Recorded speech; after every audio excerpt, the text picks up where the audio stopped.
Welcome to Islamic Life Coach School Podcast.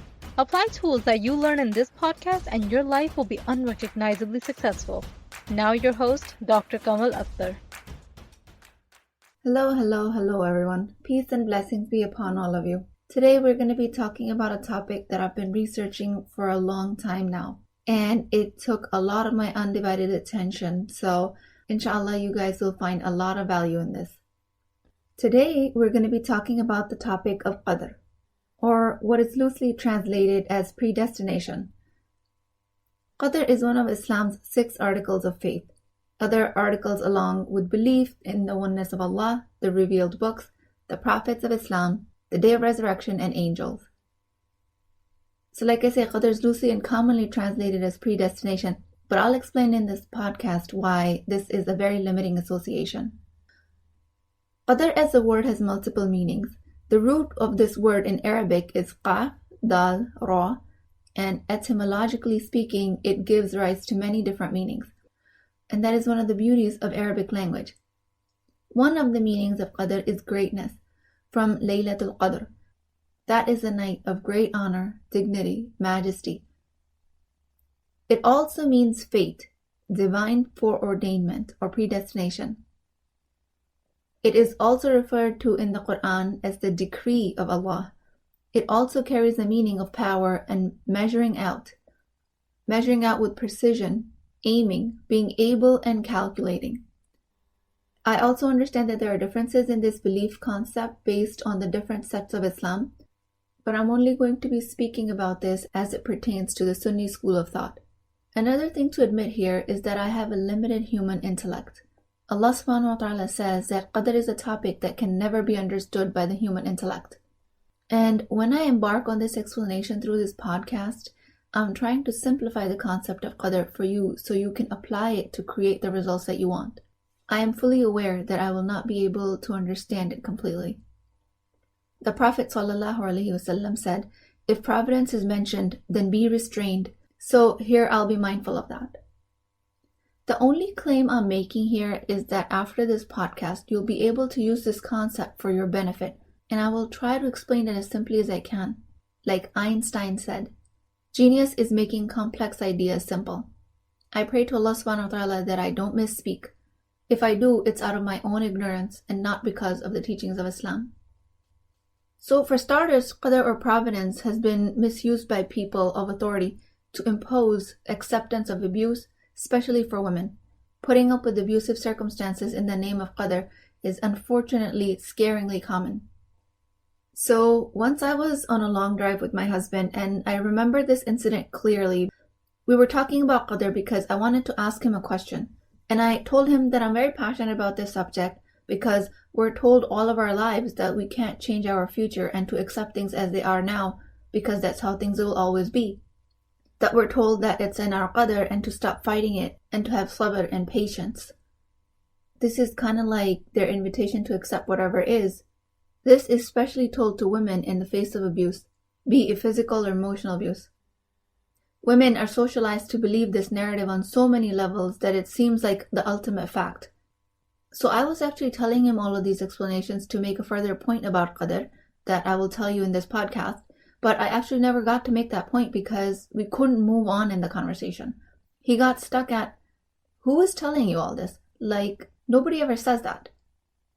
And I couldn't believe that this interpretation of Qadr that is actually applied to women so commonly was complete news to him. He was so confused. He thought I was making it up. He kept telling me that it doesn't happen like this. I was just baffled at his response. I don't know if he was being ignorant or he just actually didn't know. He had no idea that women are told this over and over again throughout their lives in different forms. I was surprised and maybe even a little angry. How come he was never exposed to this type of mindset? But in his defense, he did grow up in a household of 4 brothers, so maybe that has something to do with it. He never was really exposed to these limiting beliefs. So in my effort to clarify it to him, I told him that many people say these things. Mothers say it to their daughters, fathers say it to their daughters, mothers-in-law say it to their daughters-in-law, and worse than that, some religious authorities tell it to women in the community. So while I was completely shocked in that moment, I kept my composure long enough to explain the concept to him. Women are socialized to believe narratives like put up or shut up, be patient, don't resist, don't question the status quo in the name that is your taqdeer. Ugh, it makes me so mad. That is not what Qadr means. So what I aim to do today is that I will give you some insight so you can break out of any limiting beliefs that you might have around Qadr. How you gathered these limiting beliefs about Qadr is highly variable. It is different for each individual. It depends on your upbringing, your culture, experiences of your caregivers, and of course many other factors. But as always, if you decide not to break your limiting beliefs, that will not cut it on the day of judgment. You cannot use your ignorance about the concept of Qadr as a get out of jail card in Akhirah. If you act like a victim in an abusive situation, it's not because of your Qadr. It's because you're not taking time to question your circumstance. On Judgment Day, you will be told you were given intelligence and reasoning. Why didn't you use it? And again, by intelligence, I don't mean IQ. I mean the power of metacognition. Notice also very clearly here, I say to you that you have a choice about how to respond to the abuse. The abuse itself is not your choice. The abuse itself is the circumstance, or Qadr. Your response to the situation is the choice. And that is where the questioning lies. And you can only make a choice of this response if you see that there is a choice to be made. So if you're continuing to define life through your limiting beliefs, you will never see that choice. If you're spoon-fed all of your life what Qadr is because a scared parent figure didn't know how else to keep you safe because they were never empowered themselves, they were never informed, and they only did what they saw was best for you to protect you, then it's up to them. Once you grow up, you can break that belief yourself. Once you're liberated from one limiting belief, you learn a meta skill that you can then apply to breaking all of the rest of the limiting beliefs. So InshaAllah, in my quest to empower Muslim women, I'm going to simplify the concept of Qadr as it best serves us. You always have a choice to believe it or leave it. We always have that choice. So for simplicity's sake, I've divided the concept of Qadr as it applies to the past, present, and the future. Previously in this podcast, I've referenced our circumstance as our Qadr, especially when it comes to CTFAR, the C line being the circumstance or Qadr. Each circumstance is interpreted via thought, either the lower brain or the higher brain origin. Each thought leads to a feeling that leads to actions or inactions that then leads to results. This is a basic recipe that we follow at Islamic Life Coach School. In this reference of CTFAR, the first letter of the abbreviation, C, the past and the present is the circumstance. That is our Qadr. It does not apply to the future. By definition, circumstance or Qadr is neutral. It does not provoke a feeling in you until you have a thought about it. Because Allah subhanahu wa ta'ala created the worlds, then He put a human being in the world with a mind to assign meaning to everything around him. We assign meanings to our surroundings, to our circumstance, to our Qadr, through the language of our minds, through our thoughts. I'll start with the past here, because it's easier for a human mind to make the past factual circumstance, because it's something that was witnessed, that has already happened. It is easy to understand based on our sensory input. The past is tangible and quantifiable, because it already occurred. What happened to you in the past is a neutral circumstance. Also, the past was supposed to happen exactly the way it did, because that's how it happened. No force in the planet can change that. That was your journey to take. It was written for you. That was your Qadr. The sooner you can stop fighting it, the sooner you can stop being miserable over it and start creating a new future from there. People who do not believe in the concept of Qadr have a very hard time wrapping their minds around this. My coach taught me this concept by repeating over and over again that your past happened the way it did because it just happened. That's reality. It's undisputed. I also watch her other clients taking so long to grasp this concept. I would watch her struggle trying to explain this concept, all the time sitting back and thinking, well, yeah, I know that because I believe in Qadr. So it's an advantage to you if you already believe in Qadr because you have a lot of thought work already taken care of. Your past is your Qadr. It happened exactly the way it did because that's how it happened. How you move forward is entirely up to you. That is where the choice lies of creating a new and brighter future. So the same concept can be applied to the present because it's tangible. It's happening to you now. You can measure it, you can objectify it, you can validate it, you can make it factual. You can assign meaning to it based on your sensory input. So it becomes a neutral circumstance.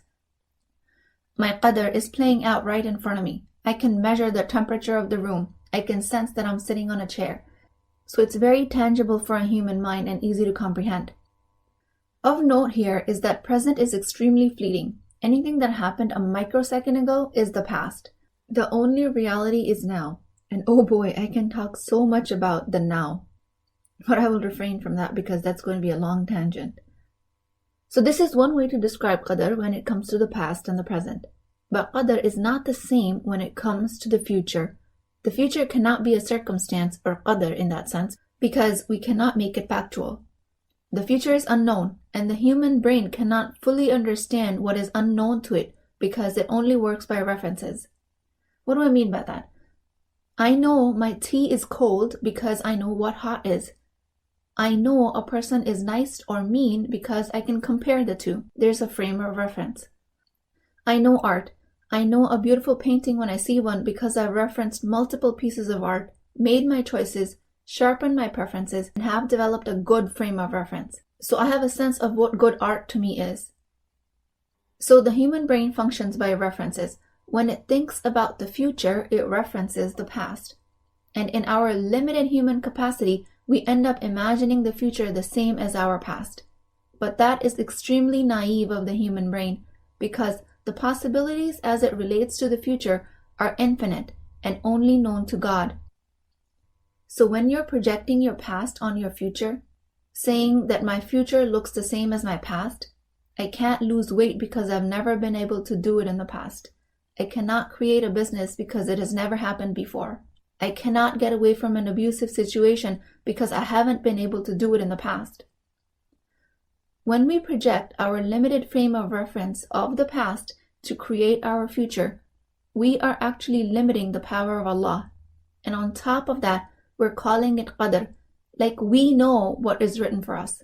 Astaghfirullah. But mostly we're doing it unknowingly. This type of frame of reference will have you continue repeating your past in the future. But this is all okay because we're just in thought error and we can work to correct that thought error.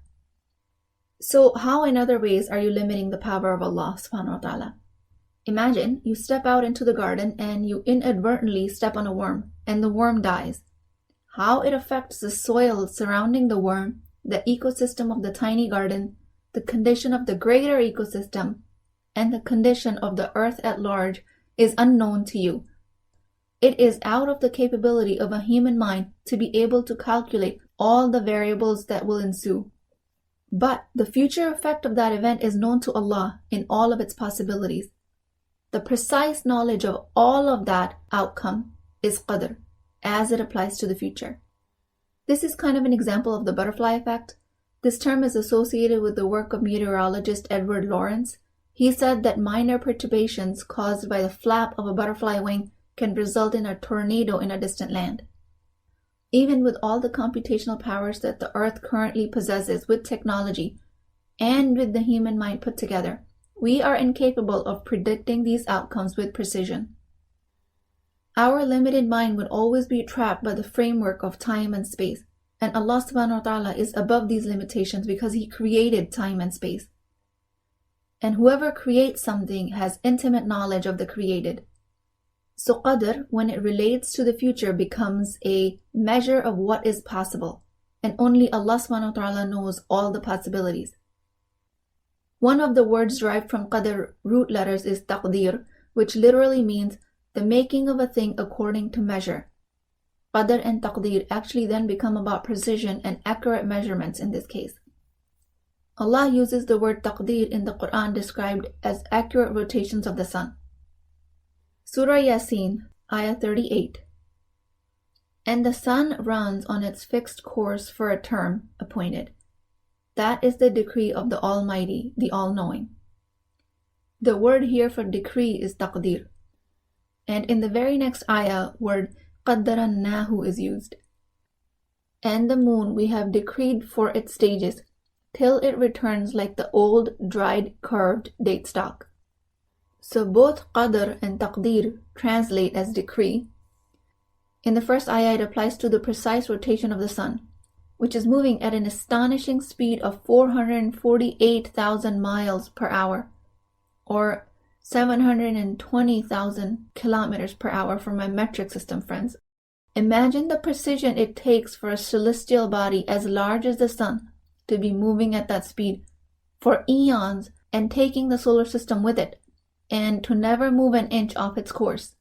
That is the accuracy with which it was created, and the precision is only known to Allah. Same applies to the stages of the moon, how precisely they change, and how predictable they are that we can base our Islamic calendar on it. So Qadr in this sense becomes about the precise knowledge that Allah has of its creations. In these examples of the sun and the moon, the same is true when it comes to the precise knowledge about the capacity of a future of a human being, because we also are Allah's creation. Dr. Musharraf Hussain, CEO of Karamia Institute of Nottingham, I might have quoted him before, but he says, "There's nothing in the universe God doesn't know of, all-knowing, the omniscient. God has a very deep, precise knowledge of His creation." Qadr, Taqdir are about precision and accurate measurement. He goes on to say, God knows the capability of His creation with accurate precision. Evidence for that is provided as quoted in the ayahs about the sun and the moon. So God knows with accurate precision what a human is capable of in all of its possible scenarios, including what all of the human decisions will lead to. Humans can only think in references. If I do A, it will lead to B or C. Allah is not bound by these limitations of references. Dr. Musharraf Hussain also says, some scholars says that Qadr is God's pre-knowledge of capability and what I will do. That does not deprive me of the freedom. And in this case, freedom is the choice of decisions you will make from your thoughts. Dr. Hussain also says, when we say God is the creator of our actions, what we mean is that God is the creator of the capability of our actions. So God created us with the freedom to choose between right and wrong. Then He has the precise knowledge of our capabilities, and then He knows all of the possible outcomes. That is what Qadr means as it relates to the future. The word predestination reduces the concept of Qadr, and to me it is not an accurate translation. Predestination is one aspect of Qadr, but that's just the tip of the iceberg. Predestination is a meaning that humans created so that their limited mind can make sense of it in the limited framework of references as it relates to the past. Predestination, something that is already written for you. You have no idea what is written for you. Only thing you can imagine for the future is based on your experience. The biggest issue I have with calling it only predestination is that it renders the human being questioning, if Allah knows what is going to happen, then why bother taking action? He wrote everything down. He decided how everything will play out. Then why should I take part in it? That is a huge, huge misconception, because if that was the case, the idea of heaven and hell would not make any sense. Do not tell yourself that Allah has condemned me to the life of poverty or suffering or abuse. Do not be in despair thinking there's no point of fighting. This is my destiny. Don't tell yourself it's not my destiny to be a straight-A student, or it's not my destiny to be at the table of executives. All of these are just limiting beliefs, the voice of shaitan presented to you by your lower brain as your own thoughts. This is not what Qadr means. More accurate term is al-qada wal-qadr, which literally means the decree and the measure. Only Allah has full and precise knowledge of your capabilities and your qadr as it relates to the future. You have the freedom to create any future you want through the freedom of your thoughts. Only Allah, the all-knowing, already has the knowledge of it. Sheikh Yasir Qadi says in one of his lectures about Qadr that it is not ever used to justify a future action. Example he gives is that if you tell yourself you're not going to find work because if it was Allah's will, He will provide for you, that is not the correct thought process. You have to get educated. You have to go for interviews. You have to apply for a job. You have to put in the work. If you're lazy and you don't get out of bed until 1 p.m. and you don't have a job, you can't say it was your qadr. Ironically, this is how we act if we are in a difficult situation. We expect things to happen for us while we keep choosing thoughts from our limited frame of reference, and we call it our Qadr. I want to scream, but I'm not going to. Like I said, I'm very passionate about this subject. Jason Parrott is a fellow at Yaqeen Institute, and he writes about Qadr as providence, and he says, definition offered here is based upon two sets of texts in the Quran and Sunnah. Texts that speak of decree in absolute and unchanging terms, and texts that speak of modification to that degree as it is brought into being. These two sets of texts seem contradictory on their face, yet they are two aspects of the same reality, whose apparent contradiction is only the result of the human mind's limited frame of reference. Oh, this is so good. And he goes on to say, imagine for a moment that you jumped out of a plane with a parachute. You have two inescapable destinies ahead of you. You will pull the parachute and live, or you will fail to do so and die. Both of these possibilities have been decreed for you. There is no third option. There is no getting back to the safety of the plane. It is up to you to make the choice that will fulfill the destiny you desire. Oh, this is so good. So how can Qadr be written in the preserved tablet where Prophet, peace be upon him, said that pens have been lifted and the pages have dried? And how can it be changed that we can choose our actions to alter the future? Again, this apparent dichotomy is only due to the limitation of the human mind, while Allah knows all the outcomes. Keep taking action, keep working towards the future you desire, and always remember each action starts with a thought. In Islam, we're also told that decree can be changed based on dua and righteous actions, so don't limit yourself. Do all of the thought work. Clean up all of the lower brain thoughts. Break up all of the limiting beliefs. Take action and surrender the outcome. Only Allah knows the outcome. So if we take an example and let's say you start a business, you have a service you offer and you know people will like it. And from a survey you find out that people did not like that idea. That does not mean that it is in your qadr to not have a business. It just means that the survey response told you something other than what you were expecting. The survey response is your qadr. Now it's up to you to make it mean what you will. Then you go on to change the language of what you were offering. You change the target market. And this time your survey response is more promising. That leads you to create a business plan. And it leads you to choose a site where the business can be conducted. But only now you can't find a decent leasing space. 3 months have gone by and you don't have any leads. At this point, not having a business site does not mean you cannot have a business. Not having an office at the end of 3 months just means that. No office. That is your qadr. You go back to making it mean what you will, and that itself will change the outcome. Maybe you can start from your garage for now. Maybe you don't even need an office to start with. There are so many other possibilities. You come back to the drawing board. You keep taking action with the qadr you were given. You do not apply this concept of qadr as it pertains to your future. You have no idea what is in your future. You create your qadr one thought at a time, one action at a time. So this way, you can actually create your own qadr, not because you have the power to write what's in the preserved tablet, al-lawh al-mahfuz, or that you have the power to change what Allah preordained for you, but because you do not know what is written for you. This is one of those times where ignorance is a bliss. You get to create your qadr because of your lack of knowledge or capacity to even know what is destined for you. What if, and it just so happens, what if your qadr is what you always envisioned? That way, you can envision your destiny to be the most impossible goal, and all you have to do is to learn to manage your mind around it. Our limiting actions come from our limiting thoughts. Do your thought work. Manage your mind. Get coaching if you have to. I pray to Allah subhanahu wa ta'ala that He gives barakah in all of our efforts.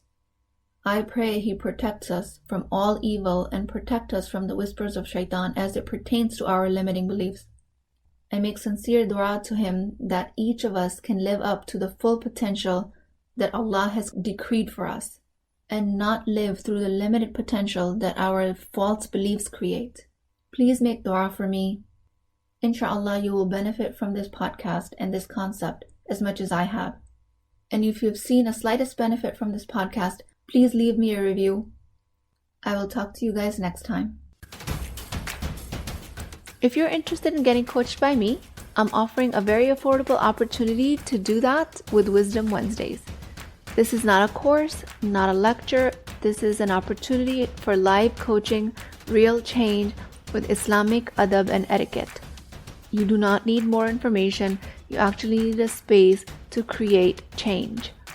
At $19.99 a month, which is the price of takeout dinner, you as a Muslim woman will create confidence, intimacy, and connection without shame or fear of judgment, because your privacy is my highest priority. So join at www.islamiclifecoachschool.com, resources, Wisdom Wednesdays. I'll see you inside, InshaAllah.